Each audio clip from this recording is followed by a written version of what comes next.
जब हम लौट के आए, रिक्शा से उतरे तो मैंने रिक्शा वाले को कुछ पैसे दिए। उसके कुछ 3 रुपए 80 पैसे बनते थे। मैंने उसको 4 रुपए दे दिए, ये समझते हुए कि बहुत बड़ा मैंने मार का मारा है। तो बाबा जी ने पूछा कि उसने पैसे देते पुत्र? मैंने कहा हाँ जी दे दिए। कहने लगे कितने दिए? मैं कहा जी 4 रुपए दिए। तो कहने लगे कि क्यों? मैंने कहा जी उसके 3 रुपए 50 पैसे ये बढ़ते थे, मैं 4 दे दिए उसने। उन्होंने कहा नहीं 5 ही दे देने से।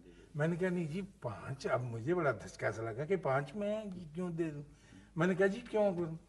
कहने लगे तुसी भी दिते जो देना है, तुसी केड़ा पल्लियों देना सी। अब ये दिते में से देना जो था, ये इसने मुझे थोड़ा सा हिलाया, लेकिन मैंने उसको समझा अकली तौर पर, इक्तसाबी तौर पर।